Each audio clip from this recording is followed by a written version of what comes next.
శ్రీకాకుళం జిల్లా అభివృద్ధి జరగాలంటే ఆ ప్రాంతానికి కనెక్టివిటీ ఉండాలన్నారు కేంద్ర మంత్రి కింజరాపు రామ్మోహన్ నాయుడు. రైలు, రోడ్డు, జల రవాణా ఉన్న ప్రాంతాలు వేగంగా అభివృద్ధి చెందుతాయన్నారు. ప్రధాని మోదీ వర్చువల్ గా ప్రారంభించిన ఒరిస్సా రాష్ట్రం బెర్హంపూర్ నుండి సూరత్, ఉద్నా, అమృత్ భారత్ రైలును శనివారం నాడు Srikakulam road railway station Rammohan Naidu జెండా ఊపి ప్రారంభించారు. అమృత్ భారత్ రైలు దేశ రైల్వే రూపురేఖలు మార్చిందన్న రామ్మోహన్ నాయుడు శ్రీకాకుళం పలాసలో 2 హాల్ట్లు ఇచ్చినట్లు తెలిపారు. గతంలో వందే భారత్ కూడా 3 స్టాప్లతో జిల్లాకు విశేషంగా ఉపయోగపడిందని గుర్తు చేశారు. వందే భారత్ ప్రారంభించిన రోజునే జిల్లాకు అమృత్ భారత్ పై హామీ లభించిందని అన్నారు. విమానాల్లో ఉండే సదుపాయాలు అమృత్ భారత్ రైలులో ఉన్నాయని వివరించారు.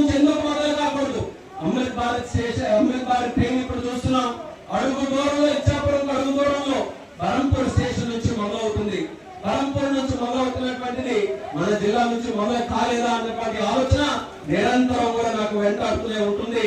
ఆ దాని మీద ప్రత్యేకంగా నేను ఒత్తిడి తీసుకొని వచ్చి ఈ శ్రీకాకుళం స్టేషన్ నుంచి 2 ప్రపోజల్స్ నేను ఒక సుమారు 2 సంవత్సరాల నుంచి కూడా నేను పోరాటం చేస్తున్నాను. ఒకటి, ఇక్కడ నుంచే ట్రైన్ నేరుగా ఇక్కడ ఒక వ్యక్తి ట్రైన్ ఎక్కితే నేరుగా తిరుపతిలోనే దిగాలి.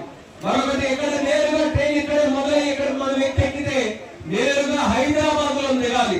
ఈ 2 ట్రైన్లు కూడా ఎట్టి పరిస్థితుల్లో నేను చేసి తీరుతానని కూడా ఈ సభాముఖంగా ప్రజలందరికీ కూడా తెలియజేస్తున్నాం. అమృత్ భారత్ స్టేషన్లు ఇక్కడ చేస్తున్నాం, నౌపాడలో చేస్తున్నాం, పలాసలో చేస్తున్నాం, ఇచ్చాపురంలో చేస్తున్నాం. పలాసలో ఎన్నో సంవత్సరాల నుంచి ఒక ఆరోగ్యం కాకపోతే ప్రత్యేక పర్మిషన్ తీసుకొని వచ్చి 44 కోట్లతో ఆ కార్యక్రమాన్ని కూడా శరవేగంగా పూర్తి చేస్తున్నాం. పలాసకి అటువైపు తాళభద్ర స్టేషన్ ఉంటే ఆ స్టేషన్ తాళభద్ర ఫ్లైఓవర్ ఉంటే ఆ ఆరోగ్యాన్ని కూడా ఈ రోజు పూర్తి చేస్తున్నాం. ఇచ్చాపురంలో గాని, సోంపేట కంచిలి స్టేషన్ దగ్గర గాని, లేకపోతే మన మందసా దగ్గర గాని ప్రతి ఒక్క స్టేషన్ లో కూడా ఎన్నో సంవత్సరాల నుంచి ఉండిపోయినటువంటి పనులన్నీ కూడా ఈ రోజు మళ్ళీ పైకి తీసుకొని వచ్చి నిధులు కేటాయించి మన శ్రీకాకుళం జిల్లాలో రైల్వే తాలూకా పనులు అద్భుతంగా జరిగే విధంగా చర్యలు తీసుకుంటున్నాం. నా శాఖ విమాన శాఖ ఈ రోజు ఎలా ఉండాలంటే రైల్వే గాని విమానయాన శాఖ, రైల్వే వాళ్ళేమో మా ఎయిర్పోర్ట్ లో చూస్తున్నారు, రైల్వే వాళ్ళు మా విమానాలు చూస్తున్నారు, విమానాల్లో ఉండే సర్వీసులు చూస్తున్నారు. రైల్వే మినిస్టర్ అశ్విని వైష్ణవ్ గారు కూడా నాకు అన్న లాంటి వ్యక్తి. నాకు ఎప్పుడైనా ఏ సమస్య ఉన్నా లేకపోతే ఏదైనా అనుమానం ఉంటే ఒక అన్నగా ఆయన దగ్గరికి వెళ్ళి ఆయన తాలూకా సలహాలు సూచనలు తీసుకుని ఉంటాను. ఇద్దరు కూడా మాట్లాడుకున్నప్పుడు చెప్తాను, అన్న మీరేమో మా విమానాలు చూసి మా విమానాల్లో సౌకర్యాలు ఎలా ఉన్నాయో మీరు ట్రైన్ లో అలా చేయాలని మీరు చూస్తున్నారు. ఎంతమంది జనాభా ట్రైన్లో ఎక్కుతున్నారో అంతమంది జనాభా నేను విమానాల్లో ఎక్కించాలని నేను కూడా ప్రయత్నం చేస్తున్నాను. ఇద్దరం కూడా అలాగే ఒకరి దగ్గర ఒకరు నేర్చుకుని ముందుకెళ్తున్నాం. అది మన భారతదేశం తాలూకా గొప్పతనం కూడా ఎప్పటికప్పుడు మేము ఇద్దరం కూడా మాట్లాడుకుంటాం.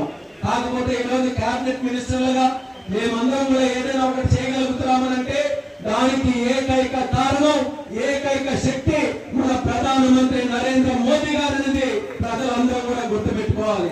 ఈ రోజు ఒక ఆర్థిక శక్తిగా ఈ భారతదేశాన్ని ప్రపంచంలోనే 4వ స్థానంలో కూర్చోబెట్టినటువంటి వ్యక్తి నరేంద్ర మోదీ గారు.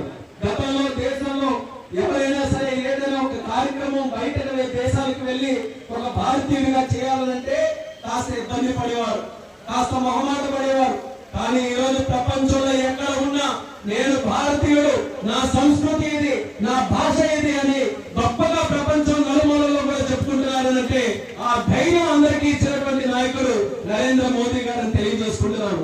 ఆయన ఈ 11 సంవత్సరాలు తెచ్చినటువంటి సంస్కరణల వల్ల దేశం ఈ రోజు పరిగెడుతూ అభివృద్ధి వైపు ముందుకు వెళ్తుంది. ఆయన ఆలోచనల ద్వారానే GST 2.0 మళ్ళీ రిఫార్మ్స్ కూడా తీసుకొని వచ్చి సామాన్యుడు ఆయన కొనుక్కునే సబ్బు దగ్గర నుంచి ఈ రోజు ఒక వ్యక్తి కారు కొనుక్కునే దగ్గర వరకు కూడా ప్రతి దాని మీద కూడా GST ని తగ్గి